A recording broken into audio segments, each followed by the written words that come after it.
Ingin saya tegaskan bahawa darurat yang diisytiharkan oleh Kebawah Duli Yang Maha Mulia Seri Paduka Baginda Yang di-Pertuan Agong bukanlah suatu bentuk rampasan kuasa tentera. Bismillahirrahmanirrahim. Assalamualaikum warahmatullahi wabarakatuh dan salam sejahtera. Saudara dan saudari yang saya kasihi sekalian, semalam saya telah diterima menghadap oleh Kebawah Duli Yang Maha Mulia Seri Paduka Baginda Yang di-Pertuan Agong untuk mempersembahkan nasihat Jemaah Menteri agar Seri Paduka Baginda mengeluarkan proklamasi darurat menurut perkara 150 dalam kurungan 1 Perlembagaan Persekutuan untuk mengisytiharkan darurat bagi seluruh persekutuan berkuat kuasa mulai 11 Januari 2021 hingga 1 Ogos 2021 untuk ampun perkenan Seri Paduka Baginda. Perkara 150 dalam kurungan 1 Perlembagaan Persekutuan memperuntukkan jika Yang di-Pertuan Agong berpuas hati bahawa sesuatu darurat besar sedang berlaku yang menyebabkan keselamatan atau kehidupan ekonomi atau ketenteraman awam di dalam persekutuan atau mana-mana bahagiannya terancam, maka Yang di-Pertuan Agong boleh mengeluarkan suatu proklamasi darurat dengan membuat dalamnya suatu pengisytiharan yang bermaksud sedemikian. Selain peningkatan mendadak kes positif COVID-19, terdapat beberapa negeri di Malaysia seperti Johor, Pahang dan Kelantan yang sedang mengalami bencana banjir yang besar dan telah secara langsungnya turut menjadi ancaman besar terhadap keselamatan dan kehidupan ekonomi rakyat. Seperti yang telah saya jelaskan semasa mengumumkan pelaksanaan Perintah Kawalan Pergerakan semalam, kes jangkitan COVID-19 semakin meningkat dan tidak menunjukkan tanda-tanda penurunan dalam masa terdekat. Oleh itu, kerajaan perlu mempunyai kuasa-kuasa tertentu bagi memastikan wabak ini dapat dibendung dengan lebih berkesan dan perkhidmatan kesihatan yang disampaikan kepada rakyat tidak lumpuh.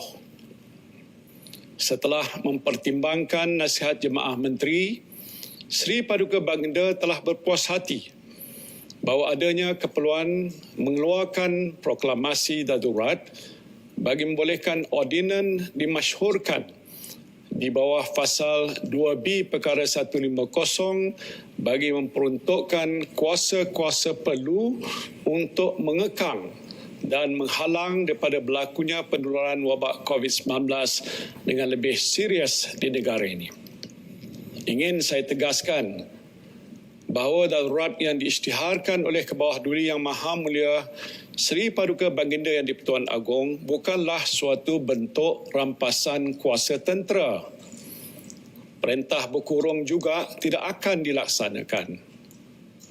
Sebaliknya, sepanjang tempoh darurat ini, kerajaan awam akan terus berfungsi. Let me assure you that the civilian government will continue to function. The emergency proclaimed by the Yang di-Pertuan Agong is not a military coup and curfew will not be enforced. Dari segi pentadbiran kerajaan, Jemaah Menteri dan Majlis Mesyuarat Kerajaan Negeri-Negeri akan terus berfungsi menurut Perlembagaan Persekutuan dan apa-apa ordinan yang dimasyhurkan oleh Kebawah Duli Yang Maha Mulia Seri Paduka Baginda Yang di-Pertuan Agong daripada semasa ke semasa. Saya memberi jaminan bahawa jentera pentadbiran dan perkhidmatan awam kerajaan persekutuan dan kerajaan-kerajaan negeri tidak akan terganggu dengan pengisytiharan darurat ini.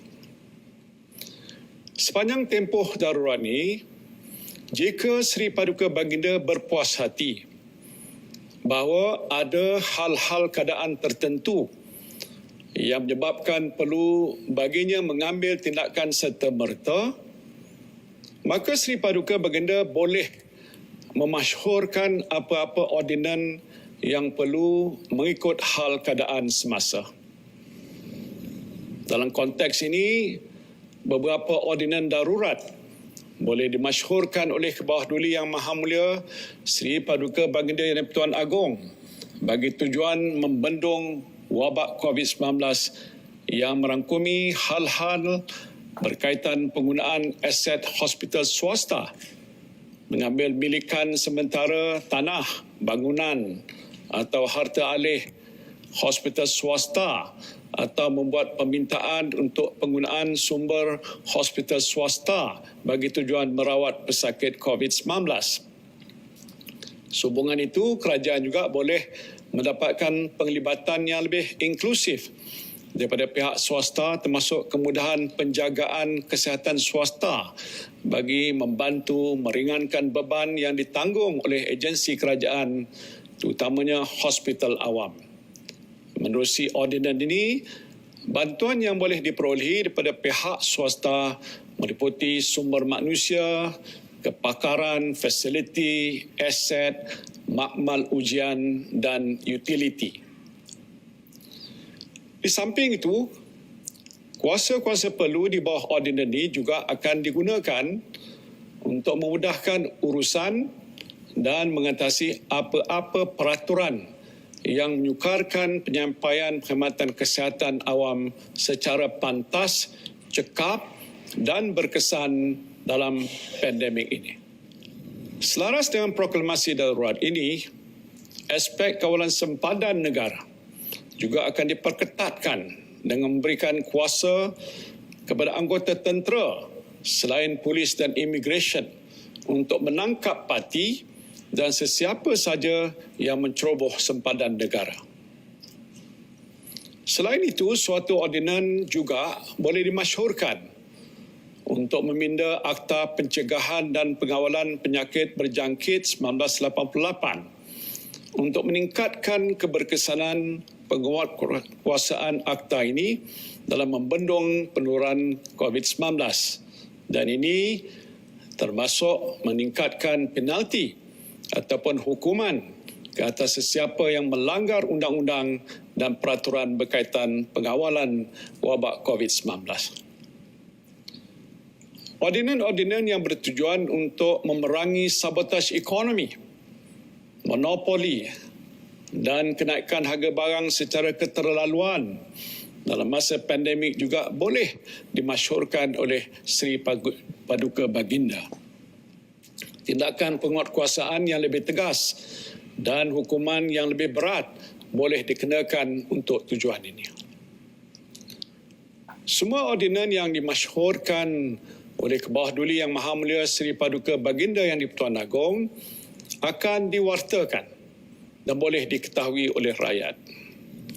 Selain itu, Parlimen dan Dewan Undangan Negeri tidak akan bersidang sehingga suatu masa yang ditetapkan oleh Yang di-Pertuan Agong. Sepanjang tempoh darurat berkuat kuasa, pilihan raya umum, pilihan raya negeri dan pilihan raya kecil tidak akan diadakan. Rakyat pada masa ini tidak mahu pilihan raya diadakan untuk mengelakkan wabak COVID-19 merebak seperti yang berlaku selepas pilihan raya negeri Sabah baru-baru ini. Saya tidak berniat untuk tidak mengadakan pilihan raya. Perkara utama yang menghalang saya daripada menasihati Kebawah Duli Yang Maha Mulia Seri Paduka Baginda Yang di-Pertuan Agong agar membubarkan Parlimen untuk membolehkan pilihan raya diadakan ialah pandemik COVID-19. Keputusan untuk tidak mengadakan pilihan raya semasa pandemik COVID-19 ini masih menular ini adalah selaras dengan satu daripada 5 prinsip maqasid syariah, iaitu menjaga nyawa ataupun hifzun nafs.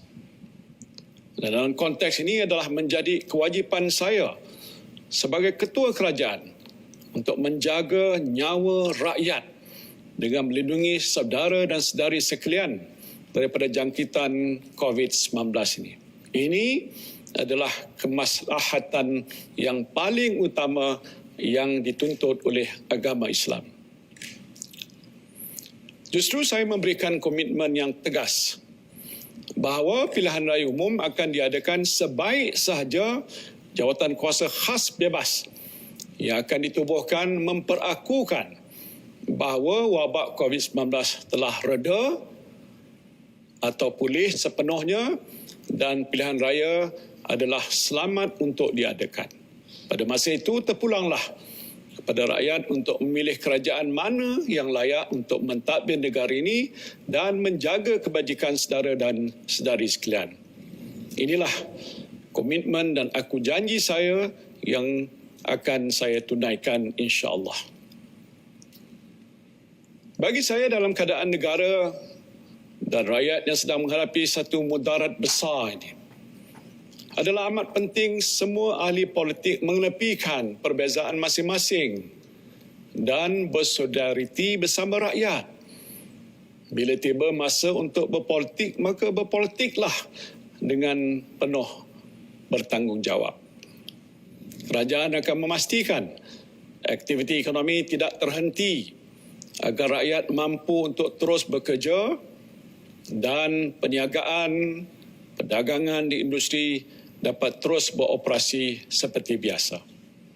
I emphasize that Malaysia is open for business. In facing these challenging times, this period of emergency will give us much needed calm and stability, as well as enable us to focus on economic recovery and regeneration. We remain committed to good governance in these times, and we have a robust and dynamic regulatory ecosystem. We must remember that the government has a six-stage strategy in place for economic recovery since March last year and were incorporated in the budget 2021. Continued stability, of course, will enable us to sustain and build upon the economic recovery trajectory we have been working hard for since last year. Saya merayu saudara dan saudari sekalian supaya kekal tenang dan memberikan kepercayaan serta sokongan sepenuhnya kepada kerajaan untuk membendung penularan COVID-19 ini dengan lebih berkesan sepanjang tempoh darurat dilaksanakan. Yang penting matlamat kita hanyalah satu, iaitu kita mesti menang dalam memerangi COVID-19. Marilah kita mengamalkan disiplin kendiri dengan lebih ketat sepanjang tempoh PKP. Saya memberikan amaran keras sesiapa yang cuba mengganggu gugat usaha kerajaan untuk mengurus pandemik COVID-19 dan ekonomi negara akan diambil tindakan tegas demi kesejahteraan rakyat dan keselamatan negara. Terima kasih. Wabillahi taufiq wal hidayah. Wassalamualaikum warahmatullahi wabarakatuh.